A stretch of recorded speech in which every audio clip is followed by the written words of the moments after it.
ಎಲ್ಲರಿಗೂ ನಮಸ್ಕಾರ. ಸರಳ ಜೀವನಕ್ಕೆ ಬಸವಣ್ಣನವರ ಆದರ್ಶ ಸೂತ್ರಗಳು.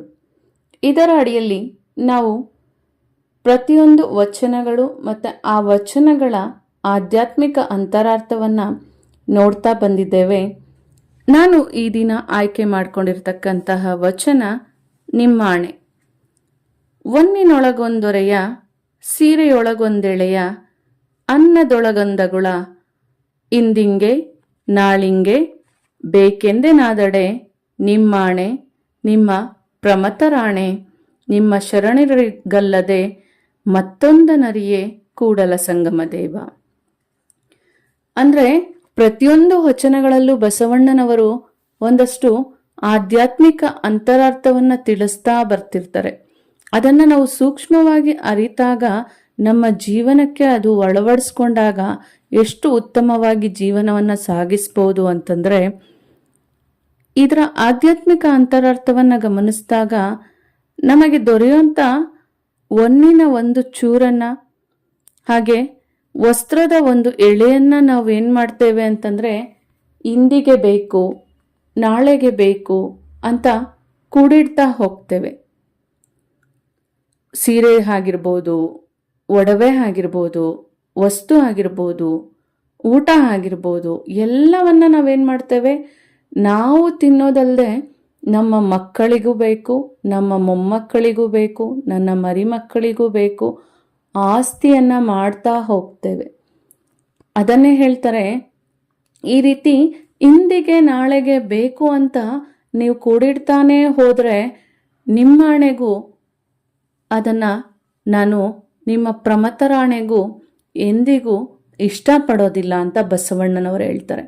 ಅಂದ್ರೆ ಇದರಲ್ಲಿ ಏನು ಅರ್ಥ ಆಡಾಗಿದೆ ಅಂದ್ರೆ, ಬಸವಣ್ಣನವರ ತತ್ವ ಮುಖ್ಯವಾಗಿ ಕಾಯಕ ತತ್ವ. ಅಂದ್ರೆ ಅಂದಿಗೆ ಎಷ್ಟು ಬೇಕೋ ಅಂದೇ ದುಡಿದು ಅಷ್ಟನ್ನ ತಿಂದು ಮಿಕ್ಕಿದ್ದನ್ನೆಲ್ಲವನ್ನ ಅವರು ದಾಸೋಹಕ್ಕಾಗಿ ವಿನಿಯೋಗಿಸ್ತಾ ಬಂದಿದ್ರು. ಅಂದಿನ ಗಳಿಕೆ, ಅಂದಿನ ಬಳಕೆ, ಅದು ಶರಣರ ನಿಜವಾದ ಸೇವೆ ಅಂತ. ಅದರ ಹೊರತಾಗಿ ನಾವೇನಾದ್ರೂ ಆಗ್ಲಿ ಬೇರೆ ಏನನ್ನೂ ಅವರು ಅರ್ತಿರ್ಲಿಲ್ಲ. ಅಂದ್ರೆ ಇದು ಒಂಥರ ಅಸಂಗ್ರಹ ಸೂತ್ರವನ್ನ ಇಲ್ಲಿ ಒತ್ತಿ ಹೇಳ್ತಾರೆ.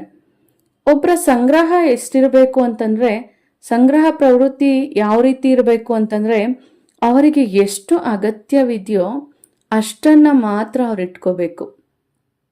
ನಾವು ನಮ್ಮ ಅವಶ್ಯಕತೆಗಿಂತ ನಾವು ಹೆಚ್ಚಾಗಿ ಕೂಡಿಡ್ತಾ ಹೋದಾಗ ಏನಾಗುತ್ತೆ ಅಂತಂದ್ರೆ, ಇದು ಎಷ್ಟೋ ಜನಕ್ಕೆ ಎಷ್ಟೋ ವಸ್ತುಗಳ ಅವಶ್ಯಕತೆ ಇರುತ್ತೆ, ಪಾಪ ಅವ್ರ ಬಳಿ ಅದಿರೋದೇ ಇಲ್ಲ.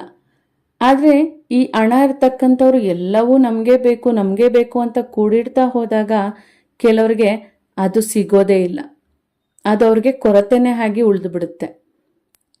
ತಮಗೆ ಅಗತ್ಯ ಎಷ್ಟಿದೆ ಅಷ್ಟನ್ನ ಮಾತ್ರ ಬಳಸ್ಕೋಬೇಕು. ಇತ್ತೀಚಿನ ದಿನಗಳಲ್ಲಿ ಏನಾಗ್ತಾ ಇದೆ ಅಂತಂದ್ರೆ, ಎಷ್ಟೋ ಜನ ಮಾದರಿ ವ್ಯಕ್ತಿಗಳಿದ್ದಾರೆ.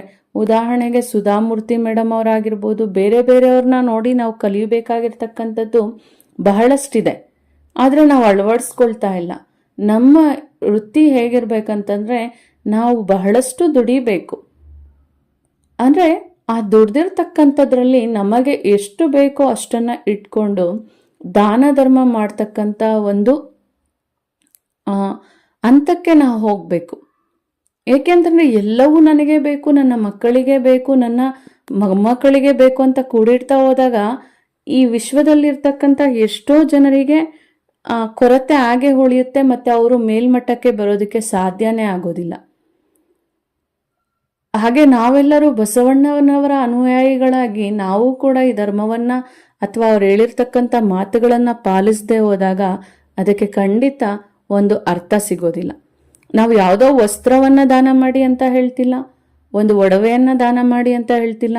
ನಿಮಗೆ ತಿನ್ನೋದಿಕ್ಕೆ ಎಷ್ಟು ಅವಶ್ಯಕತೆ ಇದೆ ಅಥವಾ ನಿಮ್ಮ ವಸ್ತುಗಳಿಗೆ ಎಷ್ಟು ಅವಶ್ಯಕತೆ ಇದೆ ಅದನ್ನ ಇಟ್ಕೊಂಡು ಮಿಕ್ಕಿರ್ತಕ್ಕಂಥದ್ದನ್ನ ಎಷ್ಟೋ ಜನರಿಗೆ ದಾನ ಧರ್ಮ ಮಾಡಿ. ಅಂದ್ರೆ ನಮ್ಮ ಶಿವಕುಮಾರ ಸ್ವಾಮಿಗಳನ್ನ ಆದರ್ಶವಾಗಿ ಇಟ್ಕೊಳ್ಳೇಬೇಕು. ದಾಸೋಹಕ್ಕೆ ನಾವು ಯಾವತ್ತೇ ಆಗಲಿ ಮೊದಲಿಗೆ ನಮ್ಮ ಜೀವನದಲ್ಲಿ ಪ್ರಾಮುಖ್ಯತೆ ಕೊಡಬೇಕಾಗಿರೋದು ದಾಸೋಹ. ಅದಕ್ಕೆ ಅವ್ರು ಅನ್ಸ್ಕೊಂಡಿದ್ರು ತ್ರಿವಿಧ ದಾಸೋಹಿಗಳು. ಅಂದ್ರೆ ಅನ್ನ, ಅಕ್ಷರ, ವಸತಿ ಮೂರೇ ಮುಖ್ಯವಾಗಿ ಜನರಿಗೆ ಬೇಕಾಗಿರೋದು. ಆ ನಂತರ ನಾವು ಒಂದು ಒಳ್ಳೆ ಬಟ್ಟೆ, ಒಂದು ಒಡವೆ ಈ ರೀತಿ ಯೋಚನೆ ಮಾಡ್ಬೋದು. ಅದಕ್ಕೆ ನಾವು ಯಾವಾಗಲೂ ಅಷ್ಟೇ ನಮಗೆ ಎಷ್ಟು ಬೇಕೋ ಅಷ್ಟನ್ನ ಇಟ್ಕೊಂಡು ಆದಷ್ಟು ದಾಸೋಹಕ್ಕೆ ಅಂತ ವಿನಿಯೋಗಿಸ್ಬೇಕು. ನಮ್ಮ ಜೀವನದಲ್ಲಿ ಚಿಕ್ಕದಾಗಿ ಇದನ್ನು ರೂಢಿಸ್ಕೊಳ್ತಾ ಹೋದಾಗ ಮುಂದಕ್ಕೆ ನಾವು ಅದನ್ನು ದೊಡ್ಡ ಹಂತದಲ್ಲಿ ಬೆಳೆಸ್ಕೊಳ್ತಾ ಹೋಗ್ಬೋದು. ನಾವು ಒಂದು ಒಳ್ಳೆ ಕೆಲಸ ಮಾಡಿದ್ವಿ ಅಂತಂದ್ರೆ ನಮ್ಮನ್ನ ನೋಡಿ ನಮ್ಮ ಸಮಾಜದಲ್ಲಿರ್ತಕ್ಕಂಥ ಎಷ್ಟೋ ಜನರು ಬದಲಾವಣೆ ಆಗುವಂತ ಸಾಧ್ಯತೆ ಖಂಡಿತ ಇರುತ್ತೆ. ಆನಂತರ ಅಕ್ಷರ ಅಂದ್ರೆ ಜ್ಞಾನವನ್ನು ಅಷ್ಟೇ ನನಗೇ ಇದೆ ಅಂತ ಎಲ್ಲವನ್ನ ನನ್ನಲ್ಲಿ ಕೂಡಿಟ್ಕೊಳ್ಬಾರ್ದು. ನಮ್ಮ ಜ್ಞಾನವನ್ನ ಇನ್ನೊಬ್ಬರಿಗೆ ದಾನ ಮಾಡಿದಾಗ ನಮಗೆ ಮತ್ತಷ್ಟು ಜ್ಞಾನ ವೃದ್ಧಿ ಆಗ್ತಾ ಹೋಗುತ್ತೆ. ಅದಕ್ಕೆ ಬಸವಣ್ಣನವರ ಈ ತತ್ವವನ್ನ ನಾವೆಲ್ಲರೂ ಪಾಲಿಸೋಣ ಅಂತ ಹೇಳ್ತಾ ಮತ್ತೊಮ್ಮೆ ವಚನವನ್ನ ಹೇಳ್ತೇನೆ.